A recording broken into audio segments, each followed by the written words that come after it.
ಹರೇ ಕೃಷ್ಣ. ಅಧ್ಯಾಯ 1 ಶ್ಲೋಕ 45.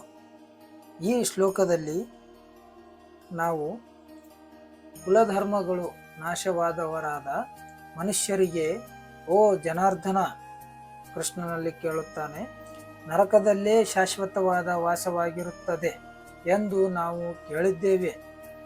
ಕುಲಧರ್ಮ ನಾಶವಾದಾಗ, ಕುಟುಂಬದ ಸಂಪ್ರದಾಯಗಳು ಮತ್ತು ಧರ್ಮದ ಆಚರಣೆಗಳು ಹಾಳಾದಾಗ ಜೀವನದ ಪಾವಿತ್ರ್ಯ ಕಳೆದುಕೊಂಡು ಹೋಗುತ್ತವೆ.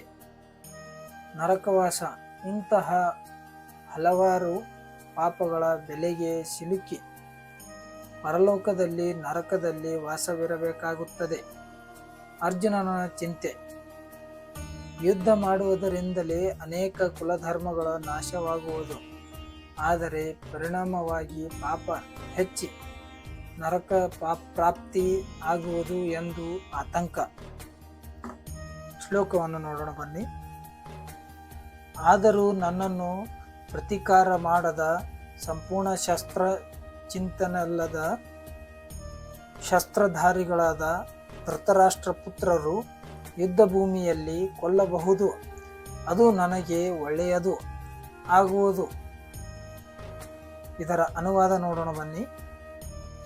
ಶಸ್ತ್ರವಿಲ್ಲದೆ ಮತ್ತು ಪ್ರತೀಕಾರ ಮಾಡದಿರುವ ನನ್ನನ್ನು ಶಸ್ತ್ರಪ್ರಾಣಿಗಳಾದ ಧೃತರಾಷ್ಟ್ರ ಪುತ್ರರು ರಣಭೂಮಿಯಲ್ಲಿ ಕೊಂದರೆ ಅದು ನನಗೆ ಒಳ್ಳೆಯದು ಎಂದು ಅರ್ಜುನನು ಕೃಷ್ಣನಲ್ಲಿ ಹೇಳುತ್ತಾನೆ. ಇದರ ಭಾವಾರ್ಥ ತಿಳಿಯೋಣ ಬನ್ನಿ. ಕ್ಷತ್ರಿಯೋಚಿತ ನೀತಿಯಂತೆ ಶಸ್ತ್ರವಿಲ್ಲದೆ ಮತ್ತು ಮನಸ್ಸಿಲ್ಲದೆ ಶತ್ರುವಿನ ಮೇಲೆ ಆಕ್ರಮಣ ಮಾಡಬಾರದು. ಅರ್ಜುನನ ಇಂತಹ ಅಸಹಾಯಕ ಸನ್ನಿವೇಶದಲ್ಲಿ ತನ್ನ ಮೇಲೆ ಆಕ್ರಮಣವಾದರೂ ತಾನು ಯುದ್ಧ ಮಾಡುವುದಿಲ್ಲ ಎಂದು ತೀರ್ಮಾನಿಸಿದ.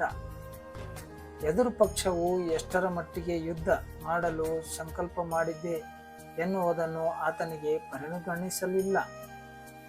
ಆತನು ಭಗವಂತನ ಕೃಷ್ಣನ ಭಕ್ತನಾಗಿರೋದರಿಂದ ಮೃದು ಮನಸ್ಸಿನವಾದ ಆದದ್ದರಿಂದ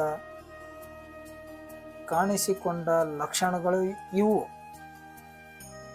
ಅಂದರೆ ನಮಗೆ ಮನಸ್ಸಿಲ್ಲ, ಆದರೂ ಇಲ್ಲಿ ನಾನು ಯುದ್ಧ ಮಾಡಲು ಸಿದ್ಧವಿಲ್ಲ ಎಂದು ಶ್ರೀ ಅರ್ಜುನನು ಕೃಷ್ಣನಲ್ಲಿ ಕೇಳುತ್ತಾನೆ.